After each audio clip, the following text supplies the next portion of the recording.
How Criminal Meals Zenawi Deceived Ethiopia Famine Aid.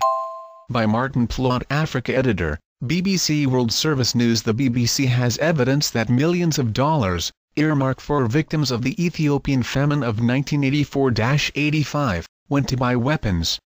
The investigation found claims that a rebel movement in Ethiopia diverted the aid to fund its attempt to overthrow the government of the time.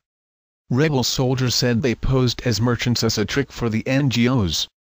Max Peber the Middle says the aid money went to the right causes, but Jibra Medinaraya left was posing as an undercover rebel. Documents released by the CIA confirmed aid was almost certainly being diverted for military purposes. Drought had wiped out crops and an estimated 1 million people died. Millions were saved by the Western aid that poured into the country. But not all went to its intended destination. Ethiopia was not just fighting famine, but also rebellions in the northern provinces of Eritrea and Tigray. Much of the countryside was outside of government control, so relief agencies brought aid in from neighboring Sudan. Some was in the form of food, some as cash, to buy grain from Ethiopian farmers and areas that were still in surplus. Undercover rebels. The photograph above shows one of those cross-border purchases in 1984. In the center sits Max Peberly, an aid worker from Christian Aid, who had carried in nearly $500,000 in Ethiopian currency. On his journey, Mr. Peberly was guarded by 50 young fighters of the rebel movement, the Tigray People's Liberation Front (TPLF). But he insists he went in with the rebels' relief organization, Relief Society of Tigray Rest. There had to be a complete separation between the support we got from the TPLF and the logistics of this grain purchasing, which was in the hands of the rest officials, he said. Max Peberly believes the food went to feed the starving. On the left sits a merchant, counting out the money, while a rest official looks on. But that merchant was in fact Jibra Medinaraya. He insists that he was no merchant, but rather a senior member of the TPLF rebels. I was given clothes to make me look like a Muslim merchant. This was a trick for the NGOs. They didn't know me. Underneath the sacks of grain he sold, he says, were sacks filled with sand. And he handed over the money he received to TPLF leaders, including Meles Zenawi, the man who went on to become Ethiopia's prime minister in 1991. Max Peberly still believes that none of the aid was diverted. It's 25 years since this happened, and in the 25 years, it's the first time anybody has claimed such a thing. He insists that to the best of his knowledge, the food went to feed the starving.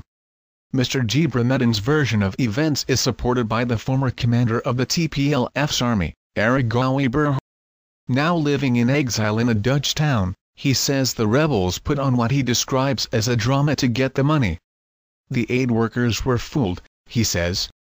He says that in 1985, of the $100 million that went through the hands of the TPLF, 95% was allocated either to buy weapons or to build the hardline party within the rebel movement, the Marxist Leninist League of Tigray. Both Mr. Arigawi and Mr. Jibra Medin fell out with the TPLF leadership and fled from the country. The Ethiopian Prime Minister's office refused an interview with Meles Zenawi to clarify the events. But evidence supporting the exile's version of what took place comes from a document written by the U.S. Central Intelligence Agency CIA. Dated April 1985, the secret assessment is entitled, Ethiopia, Political and Security Impact of the Drought. Michael Burke's 1984 report in Ethiopia, which shocked the world. It concluded, some funds that insurgent organizations are raising for relief operations, as a result of increased world publicity, are almost certainly being diverted for military purposes. This is supported by Robert Houdick, who became the most senior U.S. diplomat in Ethiopia in 1988, the charged affairs. He said that rebels of the TPLF and the Eritrean rebel movement, the EPLF, had told him of aid being diverted in Sudan. It was sold for cash, and of course with money you can buy weapons, you can buy fuel. That was going on. There was no question about that. Soviet confrontation. It should not be forgotten that this all took place at the height of the Cold War. The Soviet Union had poured $4 billion into Ethiopia, and provided Soviet officers to direct Ethiopia battles against the rebels. In January 1983, President Ronald Reagan issued National Security Directive 75, which aimed to confront the Soviet Union across the developing world. U.S. policy will seek to limit and destabilize activities of Soviet Third World allies and clients, it said. In November 2009, Robert Gates, President Obama's Secretary of Defense, gave a speech describing how he briefed President Reagan during his time as deputy head of the CIA.